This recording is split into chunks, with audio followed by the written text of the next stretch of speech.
Hello and welcome back to a new video. Instead of showing you some War Thunder gameplay or talking about the history of a specific type of aircraft, I want to talk about night fighters in War Thunder and why this type of aircraft is currently criminally underrepresented in the game. Right now, night fighters like the Heinkel 219 don't really have a role in the game. And the Heinkel 219 really is the perfect example because look at it. In War Thunder here, it's classified as a ground attacker, which is something the real-life aircraft was never meant to do. But it is forced into that role here in game because of its limitation as a specialized and sophisticated aircraft. Night fighters in War Thunder can't be flown as they were envisaged as and used during World War II. World War II night fighters for the most part were designed to hunt down enemy bombers. Of course there are some aircraft like the Mosquitoes for example, which were used as night fighters, as counter night fighters and also as intruders, but that's beside the point. For the purpose of hunting down heavy enemy bombers, most of these World War II night fighters were big twin-engined aircraft. Aircraft like the Heinkel 219, the P-61, the Ta-154. They usually had heavy airframes with high endurance and heavy armament. Usually they lacked maneuverability, and many also weren't the fastest because in their intended role this wasn't really necessary. They only needed to be faster than the bombers they were intercepting. Here in War Thunder and ARB specifically, however, speed and maneuverability as well as climb rate are key factors. Night fighters have to compete against single-engine fighters, something their real-life counterparts rarely had to do, and if they did, they often ended up at the short end of the stick. For example, Bf-110s or P-61s used in the daytime fighter role or ground support role suffered heavily. Now, some night fighters can work around that, like the HE-219 once again, being able to shine occasionally, or the Dornier 217Js being at such a low BR that they virtually can head on anything and win, but that's not really how you want to play them. The radar of many of these night fighters is also pretty useless in realistic, since you have markers anyways, and the ones that carry external antennas only get hampered by them because they offer so much drag that the aircraft's performance, particularly at speed, is hampered severely. Now granted, in ground RB the radars might be useful occasionally, since ground RB doesn't have markers for the aircraft, but that's really about it. In most cases, the dedicated night fighter in War Thunder is vulnerable and doesn't offer a pleasant flight experience. So I thought about how Gaijin could change that. How they could make night fighters a viable threat and offer a new, dynamic and exciting gameplay, and I think I found a pretty good solution. So here's what I would suggest. Introduce night battles in ARB.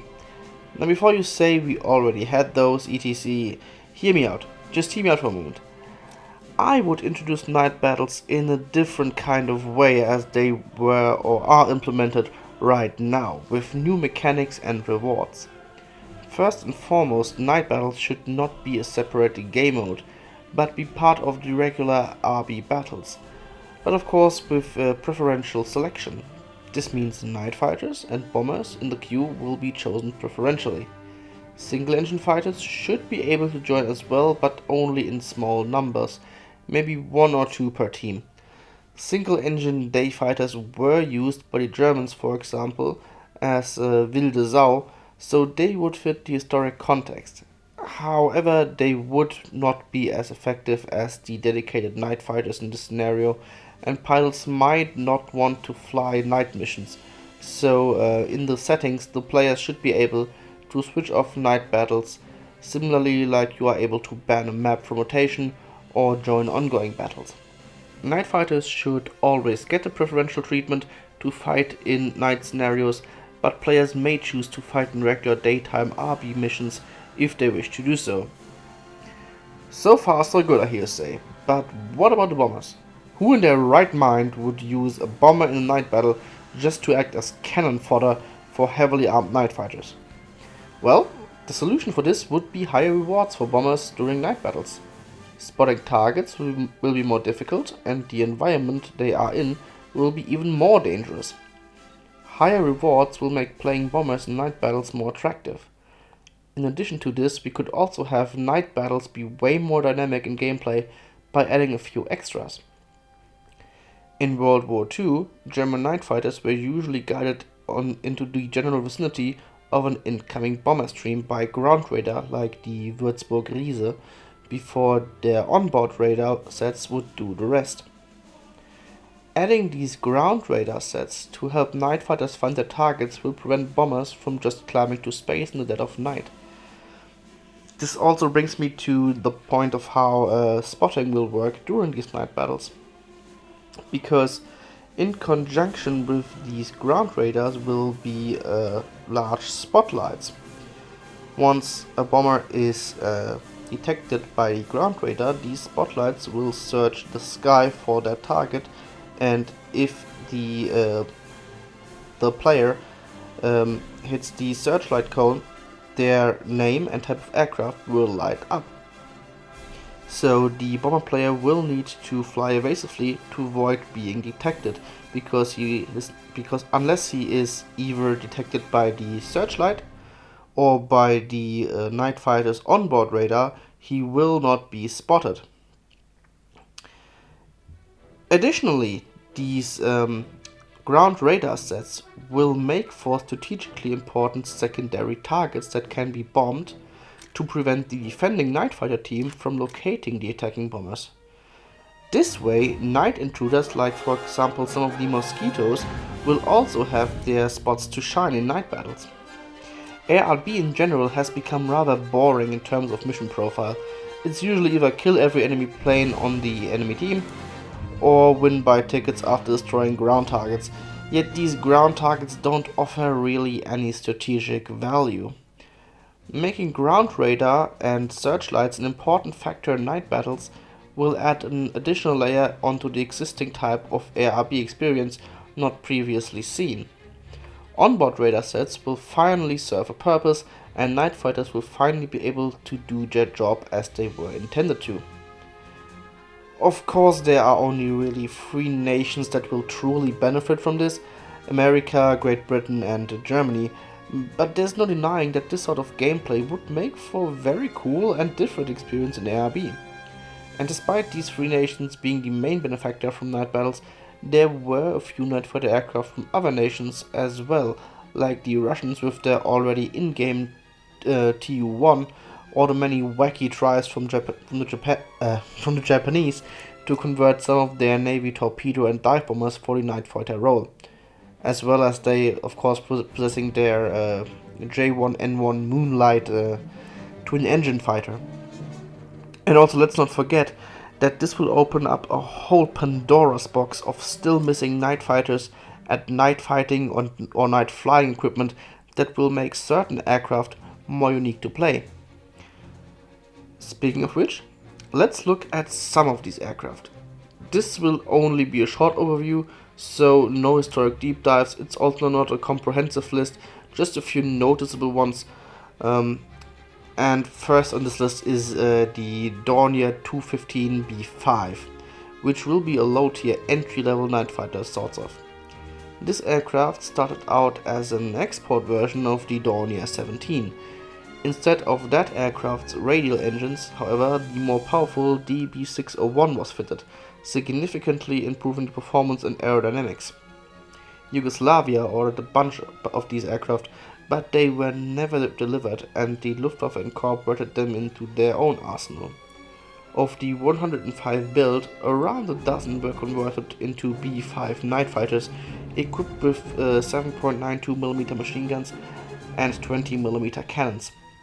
Players who enjoy the Do 270 night fighters will feel right at home with this one. The Arado 240 was an early to mid-war attempt to create a new multi-role combat aircraft similar to Messerschmitt's Me-210. Like its rival, it encountered a number of setbacks. While aerodynamically advanced and fast for the time, the aircraft suffered from severe instability and control issues that were never fully resolved and led to its cancellation.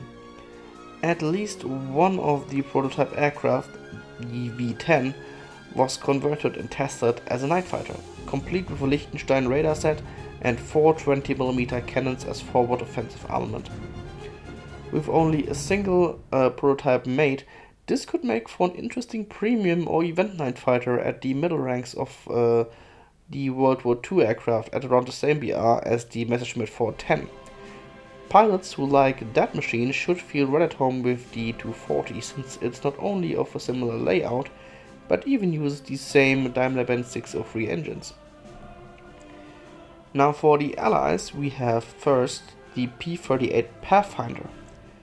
Now this is a weird one, since it technically isn't a night fighter nor a bomber, but a Pathfinder aircraft designed to scan for and mark targets.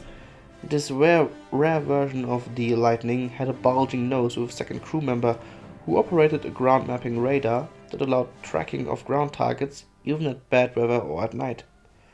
Additionally, it could drop flares to make said targets visible to bombers or intruders trailing behind. The introduction of such an aircraft into the game mode or for warfare at all could make for some interesting new ways players can spot targets and fly as reconnaissance pilots, supporting their team by spotting and illuminating targets. If a spotted target gets destroyed, the Pathfinder aircraft will get a share of the earned RP and Silver Lions. Additionally, they could also drop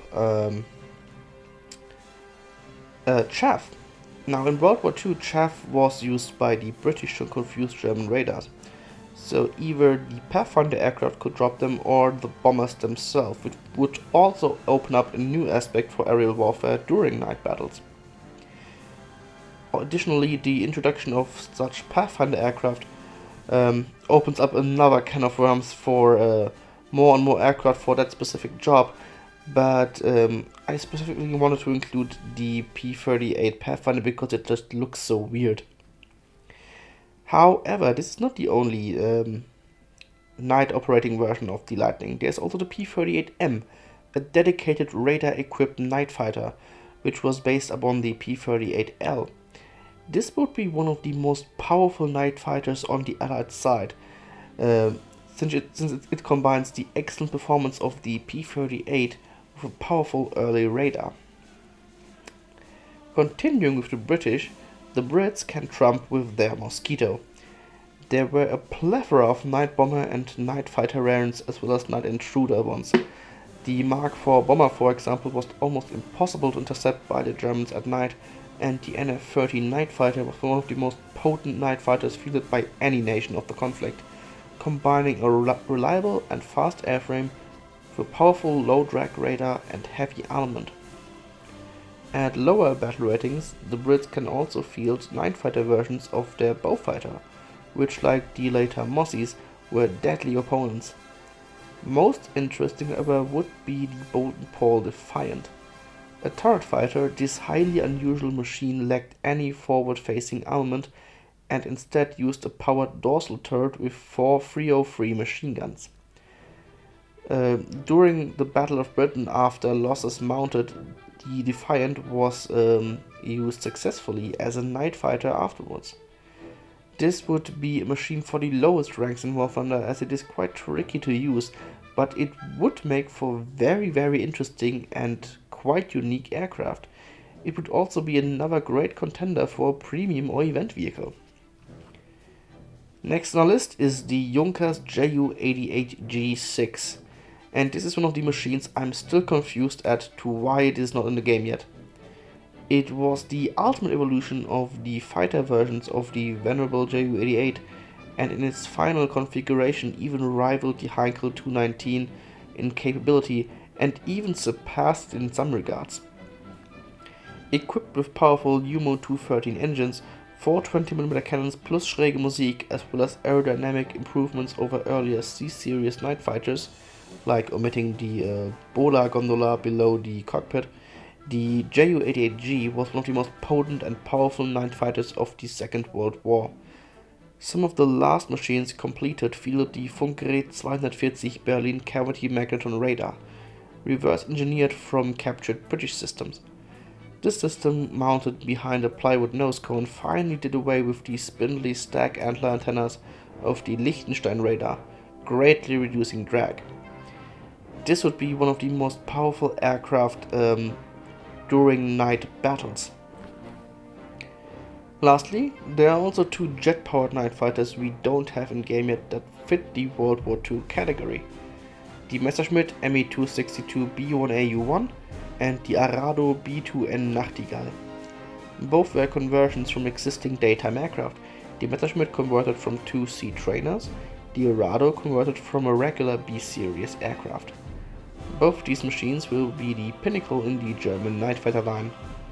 Historically, these machines didn't really do that much. Only a handful 262 night fighters existed, and the type was only ever flown once, due to the fact that only a single pilot was qualified to take the B1AU1 into the sky, and the Arados under Erprobungskommando Bonhoff, which was tasked with evaluating the type, were found to be unsuited for the night fighter role. The few Arado 240s that were converted were fitted with radar and the so-called Magirus bomber, a gun pod containing 2 20mm cannons mounted in a semi-recessed mounting that usually carried the regular B-series bomber version's under-fuselage bomb. The conversion was rather crude and improvised, but it would nevertheless make for very interesting aircraft at well between 5.7 and 6.0, I would guess. Of course, there are plenty more night fighters or night intruder aircraft that could and should be added. Additionally, aircraft like the F-3D Skynet, which is already in the game, would also benefit from the introduction of night battles. It really is a very interesting subject, and I would love to see it incorporated into the game. Who knows, maybe Gaijin will listen to this. In any case, please leave your suggestions in the comments. Tell me if you would like to see dedicated night battles in War Thunder or not. What do you think of this idea? Anyway, that's it for today's video, and I'd say I see you in the next one.